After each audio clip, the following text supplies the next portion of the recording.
Yeah, we say, man, should be beast boxing basement here. Yeah, light to push away the haters. Listen, so we have this new bill. This bill on the 23rd of December. A massive bill. Yeah, I like it. There's a lot of mismatches there. And there ain't the fights we were hoping for originally, like Fury vs Usyk or Gay J vs Deontay Wilder. But hey, man, there's some good fights here. And some mismatches, but there's some good fights, man. And some heavyweight battles. And the most interesting out of me, betting wise, is the Joseph Parker vs Deontay Wilder fight. Joseph Parker is 5.5 underdog, which is kind of long, man. Now I need to reassess that. I'll think about that. But the biggest one to me is Jarrell Miller is 7.0. He's Daniel DuBois. Now, DuBois, so that's 6-1 if you want to use the lame, retarded, fractional, right? Fractional basis. But the only one to use is decimal, which is 7.0. And that means you put on a tenner, you get a £70 back, £60 of which is profit, right? Now, why so long? Why so long?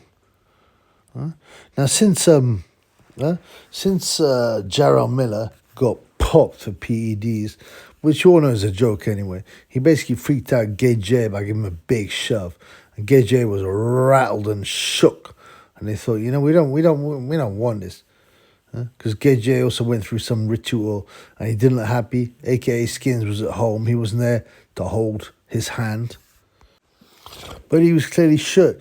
Then Gerald popped, right? Gerald popped. And so 2018 to 2022, he didn't fight. And he fought 3 fights since the Gay J fight was set. And they're all wins, right? He's still unbeaten, Gerald. He's had 26 fights, 22 KOs, and 1 draw. He hasn't beaten anyone of any note except Lucas Brown in his last 3 fights. He KO'd him in 6 rounds. That was an ugly fight. Brown seemed to give him some trouble, right? And he looked flabby since he came back, since he popped. He looked unathletic. Yeah. He's still big, but he looked very flabby. He lost any kind of muscle tone, but, right? I looked at him at the press conference for the 23rd of December, and he looked in shape. Well, I mean, I'm talking for him, right? He didn't look flabby. He looked big, but he looked toned. Toned-ish for a guy as big as him. And he looked up for it, and he was confident. And he was rinsing Gay J out. He was rinsing everyone out. Now, he's due to fight Daniel DuBois, right, on this bill. And I thought, wait, hang on, 7.0? Is he that much of an outsider? That should be like the guy has almost no hope, right? I mean, Lloyd Hunnigan was the same price, vs. Donald Curry, and he wasn't expected to do it. He did, but, 7.0 is a big price. And I'm thinking, what is this? Daniel DuBois is a known swallow job. When the other guy gets on top, he takes the knee, hence his nickname, Daniel the Triple Knee DuBois. Right? And he'd rather be a Grenada, picking up bananas, mangoes, nutmegs, helping the local fishermen, living the easy life. He didn't really want to be a boxer. He was forced into it by his dad, and he got pumped full of HGH. Right? And now he's fighting Jarrell Miller. And Jarrell, well, he looks like he's picked up the PEDs again. Right? Because he's in different shape. And I'm like, to me, this is an even fight. I don't know why they've got it at 7.0. Right? I'm thinking, Gerald is tough. I don't think he's taken any kind of knees or been knocked down. He is a huge guy. He weighed at 333 pounds in his last fight against Lucas Brown. I thought that was ridiculous, but still, he won by KO, and he was huge. He was a huge guy, right? No, DuBois is also a big guy. Or so you think. But he weighed 233 pounds. V's Alexander Usyk. That's 100 pounds less than Jarrell Miller was in his last fight. Now, obviously, weight isn't everything. You need explosiveness. You need guts. You need power. You need accuracy. You need timing. Right? But, I think Gerald will probably come in about 280. DuBois will come in at 240. That's at least a 40-pound difference, and possibly more for Gerald. Possibly more. I wouldn't be surprised if Gerald came in at 300 pounds.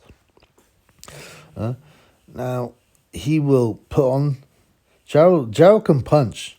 Gerald can punch. And he's also got guts. He wants to win. He's gutsy. He will go for it. Now, after he's banged DuBois on his chin a bit, will the knee become an effect? Will the famous Daniel DuBois knee come in effect? Will he drop to the knee and swallow it? Right, he swallowed it against Joe Joyce. Yeah, he swallowed it against Usyk, who's 220 pounds, who's a cruiserweight and not a big puncher, heavyweight. Made him drop without having a clean punch, landing. And then in the next round, he dropped to a knee again from a jab. Against Joe Joyce, he dropped to the knee after a jab. Against Kevin Lorraine, he dropped 3 times from one punch against a cruiserweight. Come on, man.